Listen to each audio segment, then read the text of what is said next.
the first panel of today, where I will be joined by the 3 implementing bodies from Estonia, Latvia, and Lithuania. And also, I would like to invite the moderator for this panel, which is our dear friend, personality with a big personality and actually responsible, I would say, in many aspects for driving corridor approach forward and for driving an infrastructure and the railway infrastructure forward. And from my personal feeling, when I meet her, it actually makes me smile because even than professional, she is a bigger person. So I would like Catherine Trautmann, our corridor coordinator, to join. And Catherine, I hope you're here, and the floor is yours. Then. Catherine, sound.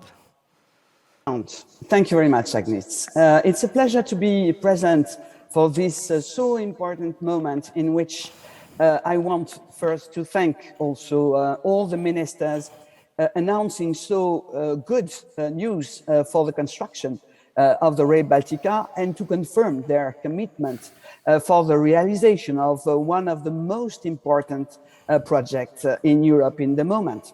So, Agnis, I thank you also for your presentation. It was so dense and so important. I will come back to you during the panel to have perhaps some details or some compliments. And I'm very, very glad to welcome the other members of the panel. Tõnu Grünberg, I see you on the screen. CEO at OU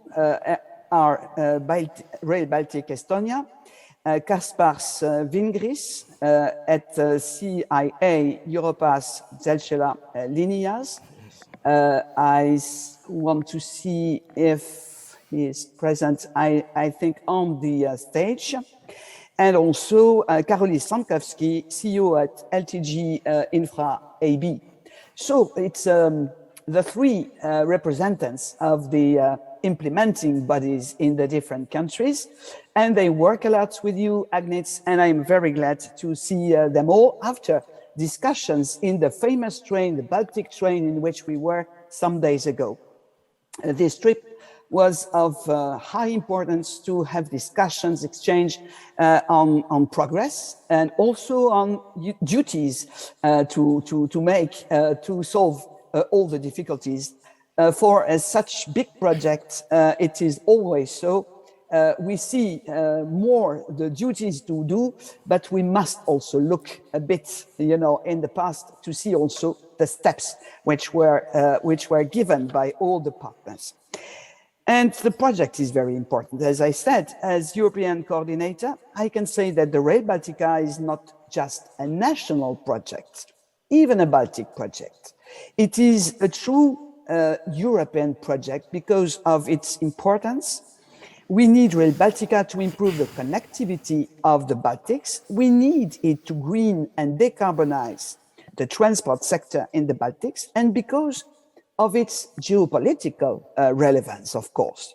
It will bring the Baltics and Finland closer to Central and Western Europe. Because it is so important, Europe can make more than 4 billion euros available for the project in the 3 Baltic states until 2027. The high rate of European co-financing and the strong political support from the Baltic states and Europe is, of course, very good news for all the rail supply industry and the construction companies that are active in this region. At the same time, the strong political support and the high rate of co-financing also puts pressure on those implementing Rail Baltica. Together with RB Rail, they need to make the project happen on the ground for passengers and, of course, for cargoes. I'm very pleased now to be here with all the panelists, and I want to ask my first question. Let me start with the northernmost representative, Tõnu. I would like to give me a short answer to the following question. What is the biggest achievement in your country over the last year in the process of making Rail Baltica happen? Yes, thank you, Catherine, and thank you for having me here in this wonderful panel.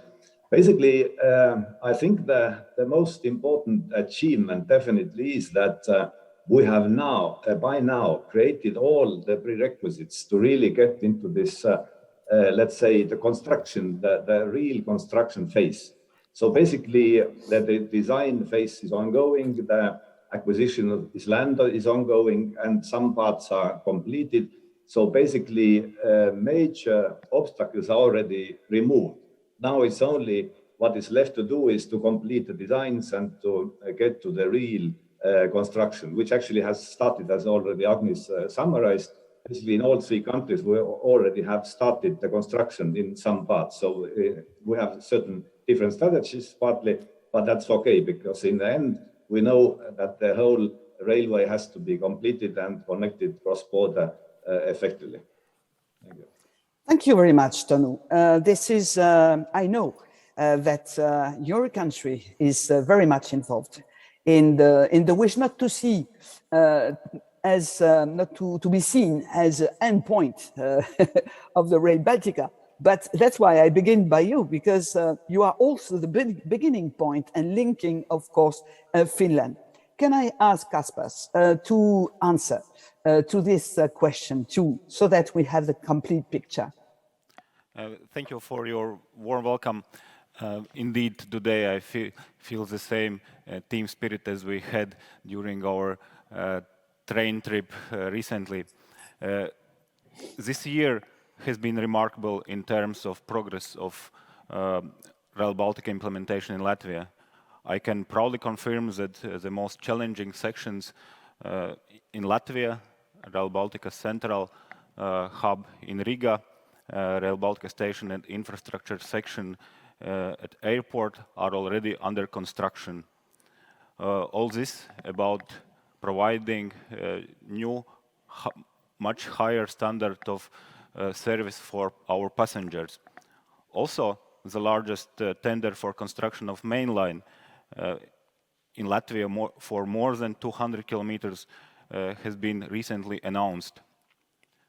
We are confident that cooperation with the world's most competent building companies will lead us to start of construction works in 2023. Also, the newly built high-speed railway infrastructure shall provide also regional connectivity for passengers. So together with municipalities, we are getting ready for design phase of regional stations, or how we are calling them, mobility points. So yes, we are going full steam ahead. Thank you very much, Kaspars. And I must say that during this trip in the train, we had a stop in the Riga station, so we could see the very, very big work ongoing. And it was a great impression, and we could discuss, and we saw the ministers signing the agreement of their own personal support. So it was a very big moment. And Karolis, we listened to the minister, and the minister said that for Lithuania, it's also very important to begin to the use of the Rail Baltica in the good agenda. So can you say, Karolis, what was done and what is the most important information to know for the participants of what was done last year? Hello, everybody, and thank you so much, Catherine. Very proud to join actually the panel and of course the whole event. On Lithuanian side, I believe the most important is that Rail Baltica is no longer a project in planning. It is already a project in construction. And the biggest achievements, to my understanding, is that we have already launched the first section of 10 kilometers double track embankment construction, which will be, to my knowledge, the first section in the whole Rail Baltica for high-speed embankment, and which I'm very proud of, and actually thank for all the project partners. We are to continue the construction tenders and with upcoming months to launch another 54 kilometers, or in total 54 kilometers of embankment related structures and access roads. So as soon as we have the designs, we are going forward as much as we can. Another issue is, of course, the Neris Bridge, which was already had to a lot of partners in the project, and also by the community of suppliers. We are planning to sign the contract this year, hopefully. That will be the biggest railway bridge in Baltic countries, which is 1.5 kilometers and with 150 meters span over the Neris Bridge without the pylon. So I think it is a really marvelous construction and the structure for the whole Rail Baltica to see. So that is going forward. And of course, we must not forget the planning stages. We are well front with Vilnius and the Polish sections from Kaunas. We will start already the public hearings for Vilnius-Kaunas. That will not be an easy task because we have a lot of urbanized areas. We were very successful with Kaunas Latvian section, lessons learned, but I think this will be a challenging and hope for the public support on this one. Also, the Kaunas, the Polish section is to follow very shortly in the public hearings. And of course, as Minister mentioned, Rail Baltic is also no longer a project of the future only, but also of the present as well. We have started operations, or railway undertakings have started operations on the intermodals twice a week. They want to increase of 8 times a day by 2026. So from 500,000 to at least 2 million tons annually. And this is the way the market will be built and prepared for the future Rail Baltica. The same as for the passenger, there is a will to launch the passenger train by railway undertakings next year, the train from Vilnius to Warsaw. So I think what is important that the market will not be starting to use Rail Baltica in 2026. It will be used to this direction already and just to jump on the new double track.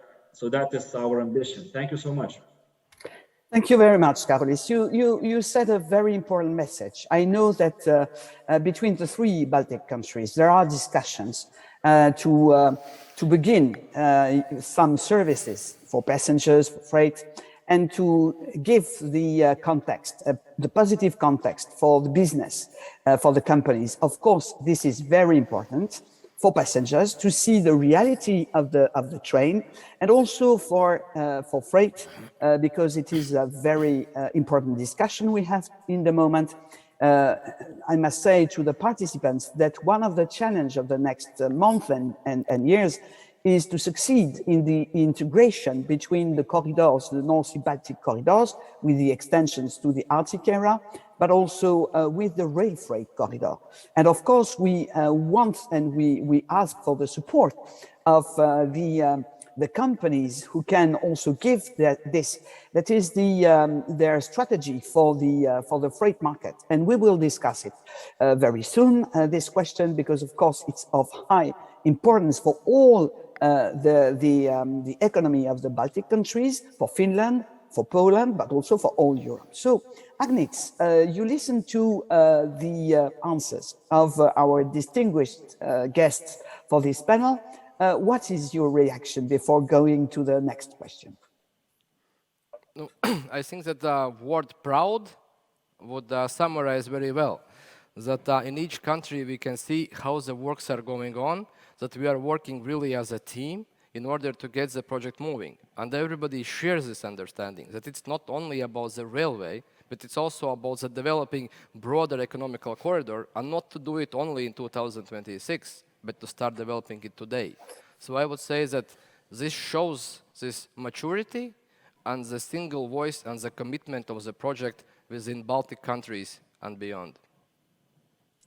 Thank you, Agnis. The task is not so easy, and it's very exciting to see how the common culture of the project is now increasing in strength.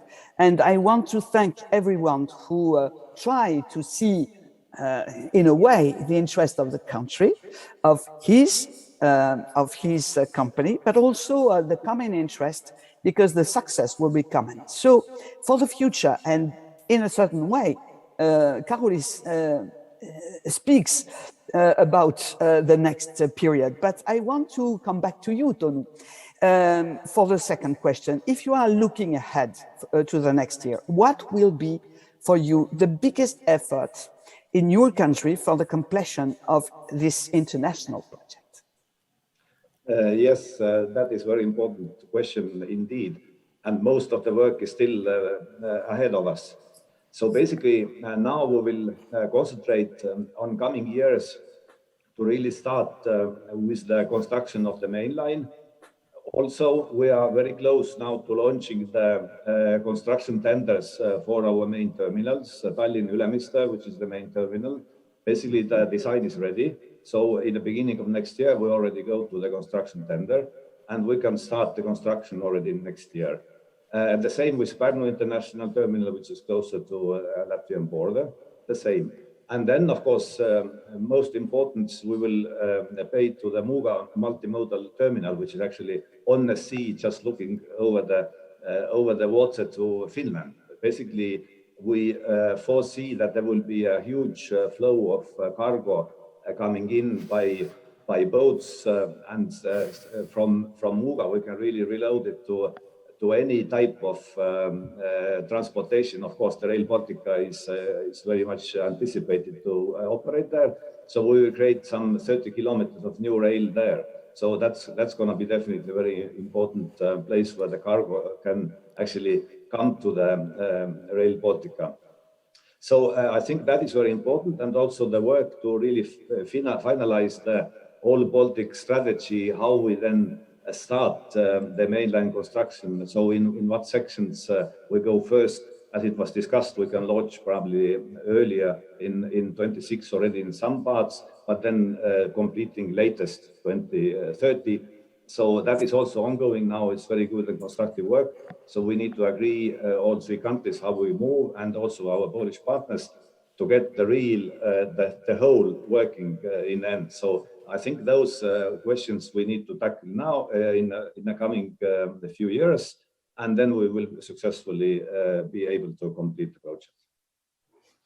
Thank you very much, Tõnu. It's very clear and very concrete. So this is a good way for the participants to know how the construction is now on the agenda of the three partners. And Kaspars, you are in the middle, if I can say, of this main line.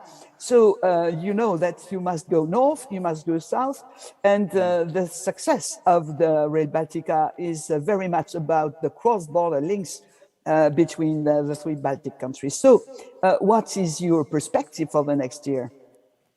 Indeed, I can only confirm and repeat that our greatest challenge is this mainline procurement. We are looking forward for great competition between international companies. Also, this is related with some other challenging areas as cross-border sections, how to provide contractually, technically, construction between two countries, providing interface can't be easy and simple. Also, we need to think about sequence how we are going to deliver operational sections, and this is also a great cross-border challenge for us. Thank you very much, Kaspars. And we listen, Karolis, to the expression of our different participants about the engagement of Poland in the realization of their part of the high-speed train, but also working on the connection with Lithuania at the border point.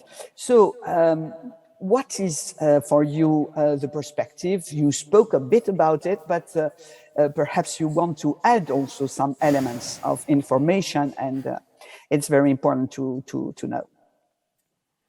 Yeah, thank you, Katrin. And yes, I made some insights already, or so to say, first words on the progress for the next year, or the planned works for the next year. But definitely,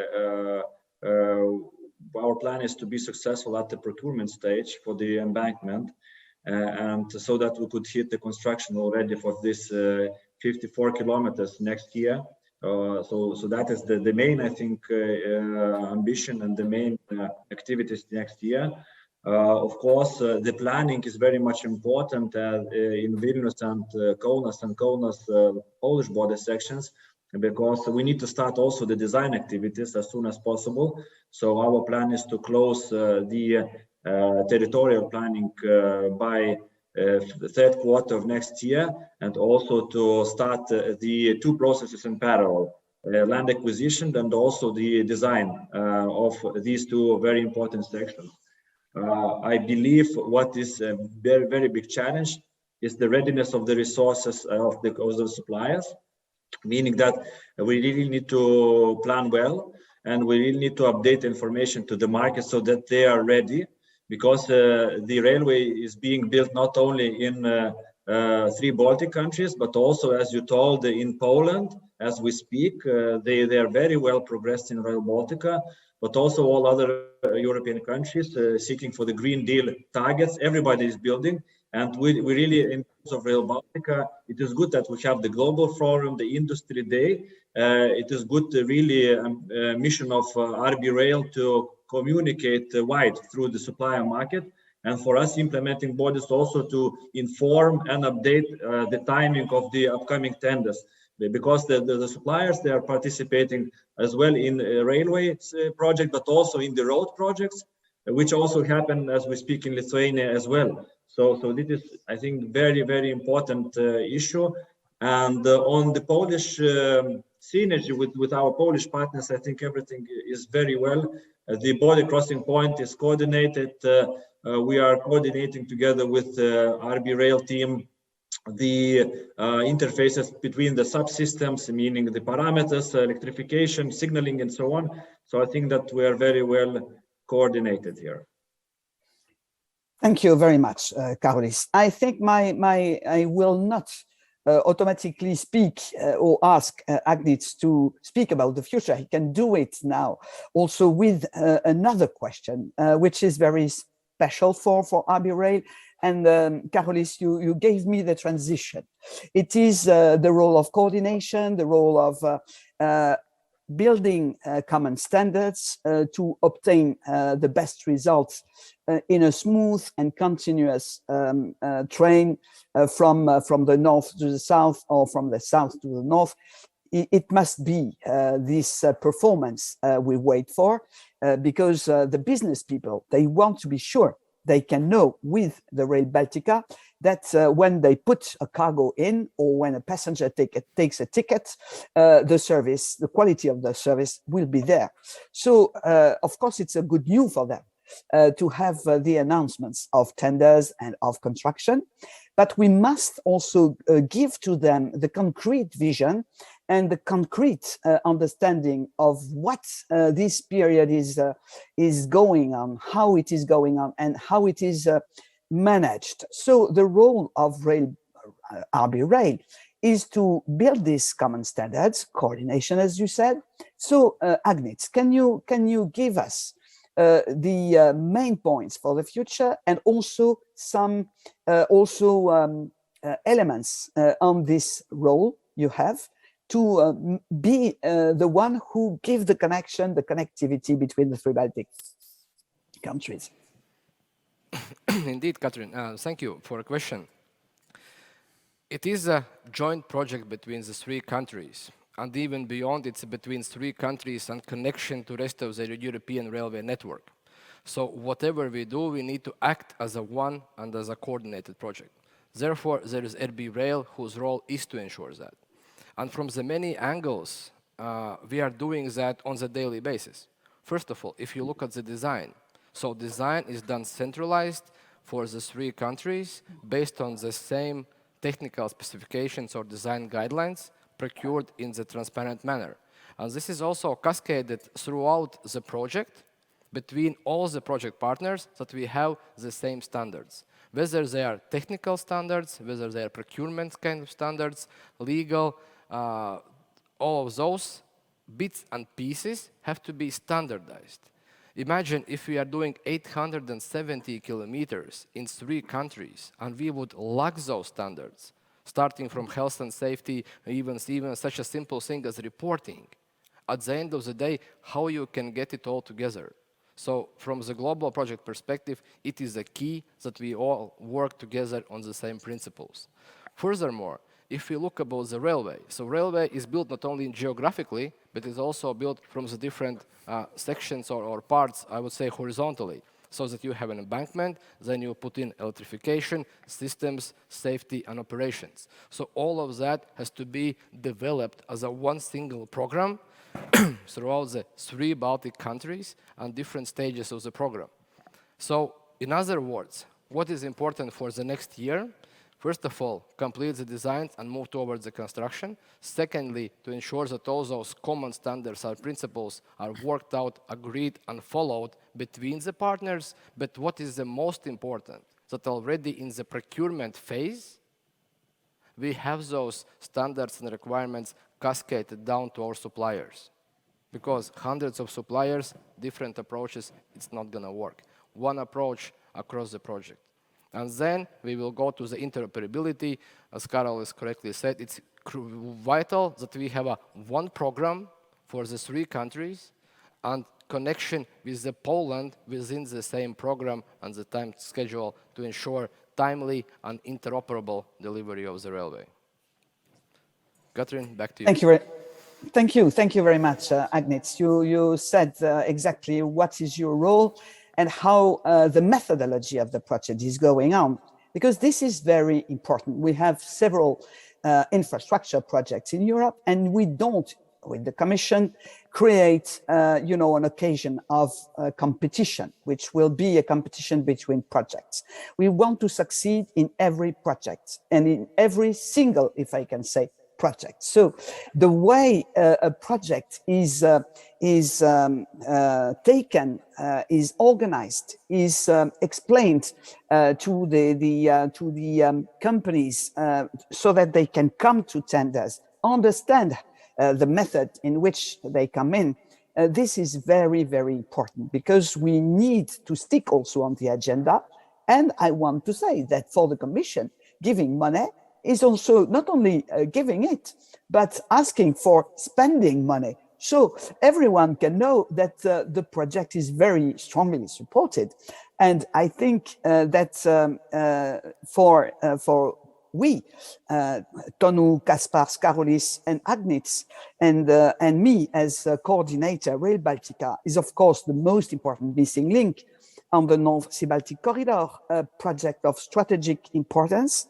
But of course, we know, each of us, that we must count each other on the others, if I can say, because it is the common effort which can give the good result and create the conditions of this Rail Baltica as a project becoming a true reality.